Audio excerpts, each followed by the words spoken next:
नमस्कार मित्रांनो, मी राजेश गबने पुन्हा एकदा एक नवीन लोनबद्दल माहिती घेऊन आलेलो आहे. तर ते आहे होम लोन.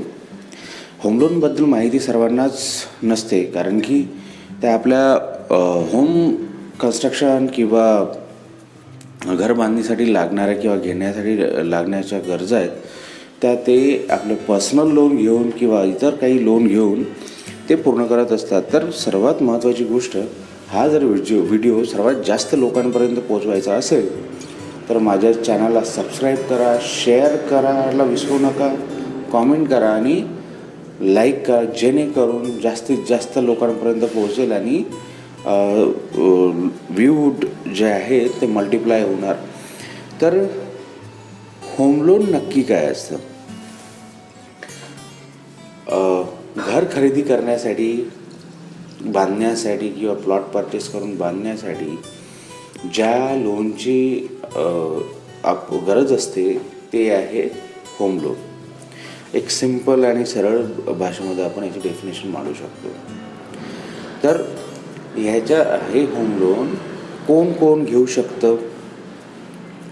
तर याच्यामध्ये गव्हर्मेंट सर्वंट, सर्वप्रथम ते स्टेट गव्हर्मेंटचं असो किंवा सेंट्रल गव्हर्मेंटचं असो, गव्हर्मेंट सर्वंट हे अवेल करू शकतात. प्रायव्हेट कंपनी एम्प्लॉईज, याची सॅलरी येते, PF कटतो आणि प्रायव्हेट ज्या कंपनीज आहेत अशा पद्धतीच्या, आणि बँक क्रेडिट असायला पाहिजे सॅलरी, त्यांना देऊ शकतो. तर डिपेंड असं असतं की तुमचं इन्कम आणि तुमचं इस्टिमेट किंवा प्लॉटचं व्हॅल्युएशन. सेल्फ एम्प्लॉईड प्रोफेशनल जे CA असतात, डॉक्टर, इंजिनियर्स असतात, डिग्र्या असतात, ते आपण प्रोफेशनल म्हणतो.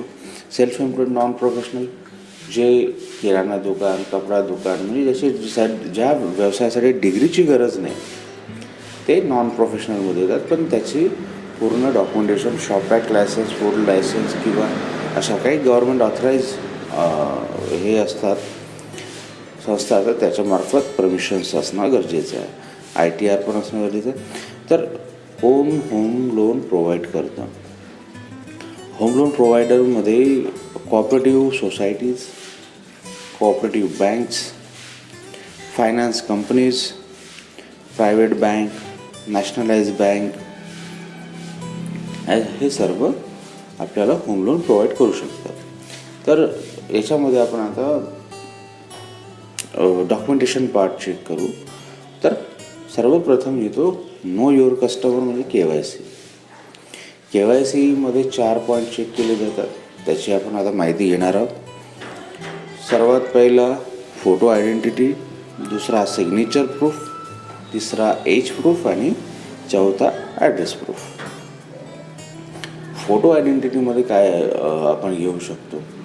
तर सर्वप्रथम PAN card, Aadhaar card, voters ID, driving licence, passport, employer card, ह्या सगळ्या फोटो आयडेंटिटीमधल्या ID प्रूफ मोडतात.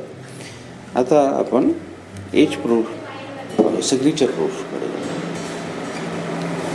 सिग्नेचर प्रूफमध्ये PAN card, driving licence, passport आणि ह्या तिन्ही गोष्टी नसतील तर बँक साईन व्हेरिफिकेशन किंवा ॲफिडेविट द्यावं लागते.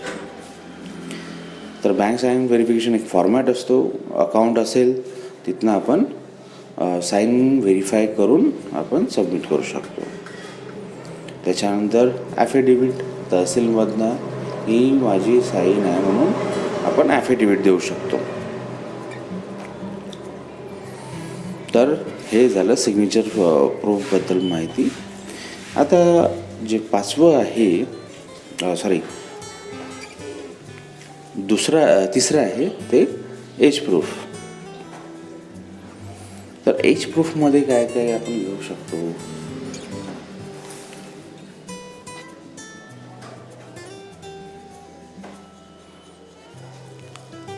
ज्यामध्ये दिवस, महिना आणि वर्ष हे सगळे मेन्शन असतील ते आपण एज प्रूफमध्ये कन्वर्ट करू शकतो. तर याच्यामध्ये येतो PAN card, Aadhaar card, voters ID, driving licence, passport, TC, matriculation certificate, DOB affidavit. ज्या पद्धतीचा आपण सिग्नेचर ॲफिडेविट बनवू त्याच पद्धतीने DOB ॲफिडेविट पण बनतं.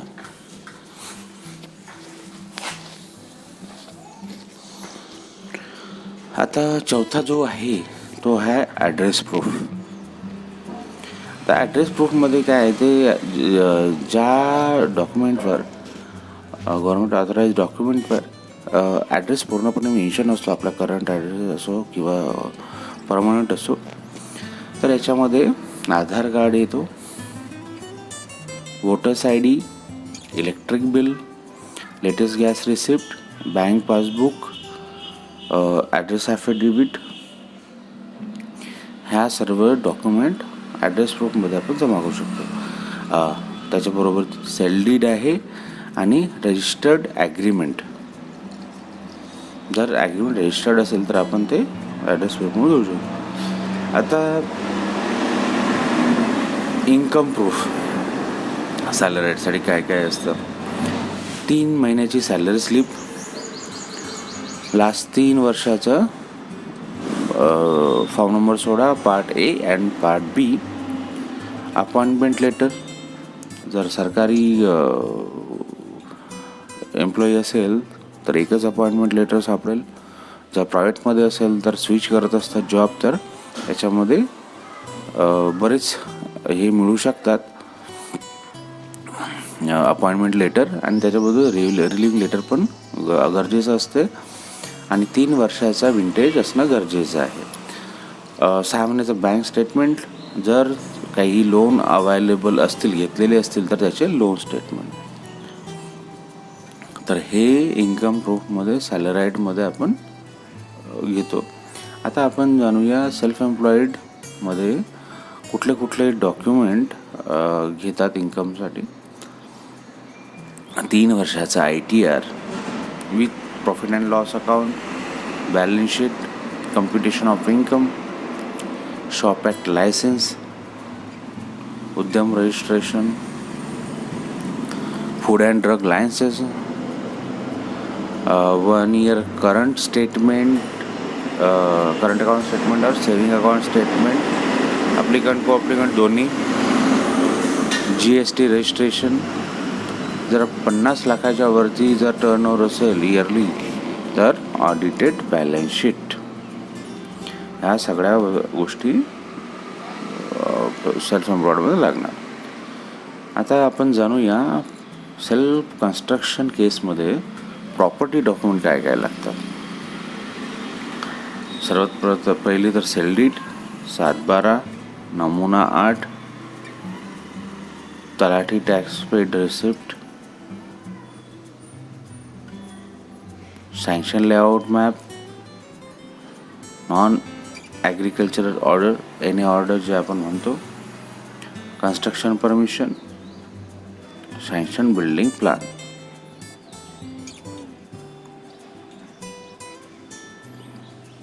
आता परचेस केसमध्ये जर घर रेडी असेल तर प्रॉपर्टी डॉक्युमेंट काय लागतात. सेलर सेल डीड, 7/12, नमुना 8, नमुना 8 तलाठी, नमुना 8 नगर परिषद, ग्रामपंचायत दोन्ही लागतात. तलाठी tax paid receipt plus Nagar Parishad gram panchayat tax paid receipt. Sanction layout map, any orders, construction permission, sanction building plan.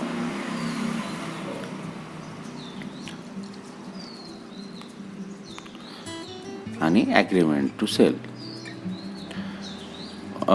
Plot purchase आणि कन्स्ट्रक्शनमध्ये कुठल्या कुठल्या प्रॉपर्टी डॉक्युमेंट लागणार. त्याच्यामध्ये सेलर सेल डीड, 7/12 एक्स्ट्रॅक्ट, नमुना 8, तलाठी tax paid receipt, sanction layout map, N order, estimate, propose building plan आणि agreement to sale. Credit स्कोअरमध्ये काय काय येईल? 650पेक्षा जास्त सिबिल स्कोअर लागेल. बाकीचे जे लोन आहेत ते रेग्युलर भरलेले असावे. इन्कम रेशो हा 50 ते 65 एवढा पकडला जाईल किंवा त्याच्या कमी पण होऊ शकतो. रेट ऑफ इंटरेस्ट 7% ते 12%. टेनर 5% ते 5 वर्ष ते 20 वर्षापर्यंत होऊ शकतो. अप्लिकंटचे 2 फोटो. याच्यामध्ये एक्सपेन्सेस काय राहणार? Processing fee, stamp duty, insurance policy आणि मॉर्गेज एक्सपेन्सेस. तर एवढे एक्सपेन्सेस लागू शकतात. आता डिस्बर्समेंटमध्ये काय काय डॉक्युमेंट घेतले जातात किंवा साईन करून द्यावं लागतं? लोन ॲग्रीमेंट, सँक्शन लेटर,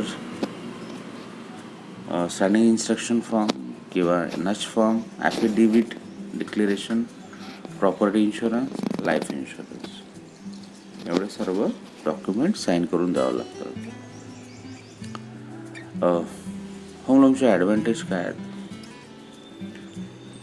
आपल्या स्वप्नातलं घर पूर्ण होतं, कमीत कमी इंटरेस्ट मिळतो आपल्याला, टॅक्स बेनिफिट मिळतो आणि रिपेमेंट इझी असतं. आणि आता डिसॲडव्हान्टेज पण जाणून घेऊया. डिसॲडव्हान्टेजमध्ये जर बघायला गेलं तर आपण जर नेगोशिएट नाही केलं तर हायर रेट ऑफ इंटरेस्ट पण द्यावं लागू शकतो किंवा अदर चार्जेस. इंटरेस्ट तेच फरक पडतो. आणि जर आपण नेगोशिएट नाही केलं तर आपल्याला चांगला रेट मिळण्यासाठी ते पण आपलं अपॉर्च्युनिटी हातातनं जाऊ शकते. तर ह्या सगळ्या गोष्टी याच्यामध्ये मायने राखतात.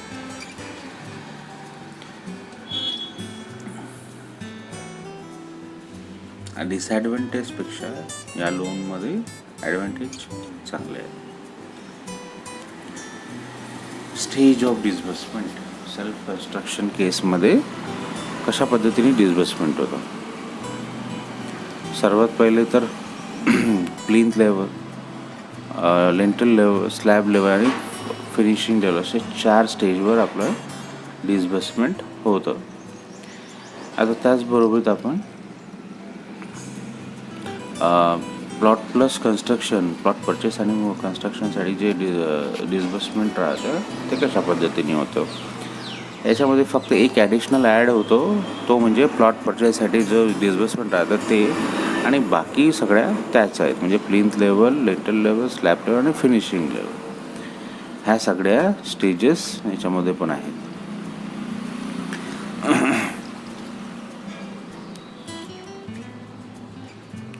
याच्यामध्ये चार्जेस काय काय लागतात? नंतर cheque bouncing charges, overdue charges, part payment charges आणि प्री क्लोजर चार्जेस.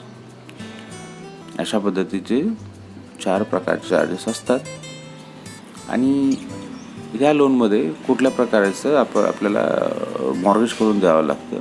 एक तर इक्विटेबल मॉर्गेज करून द्यावं लागेल किंवा सिम्पल मॉर्गेज. ते डिपेंड्स अपॉन बँक किंवा तुमच्या प्रॉपर्टी किंवा इन्कमनुसार. जर त्यांना स्टेबिलिटी किंवा प्रॉपर हे वाटलं तर तुम्हाला इक्विटेबल मॉर्गेज करायला लावतील. जर अनसिक्युरिटी असेल थोडी तर रजिस्टर मॉर्गेज करायला लावतील. मोड ऑफ रिपेमेंट, EMI कशा पद्धतीने घेतले जाणार? जर तुम्ही ज्या ठिकाणी तुमचं सेविंग अकाउंट, करंट अकाउंट किंवा हे आहे त्याच ठिकाणून जर तुम्ही होम लोन उचललं आहे तर तुम्हाला स्टँडिंग इन्स्ट्रक्शन फॉर्म भरून द्यावा लागतो. जर तुम्ही तुमची सॅलरी वेगळ्या ठिकाणी होते, अकाउंट वेगळ्या ठिकाणी आहेत आणि तुम्ही चेक दिले आणि लोन जे आहे अवेल केलं दुसऱ्या ठिकाणून, तर त्या वेळेस नच फॉर्म द्यावा लागतो. तर पुन्हा एकदा मी तुम्हाला रिक्वेस्ट करतो, चॅनलला सबस्क्राईब करा, लाईक करा, शेअर करा आणि कॉमेंट करायला विसरू नका.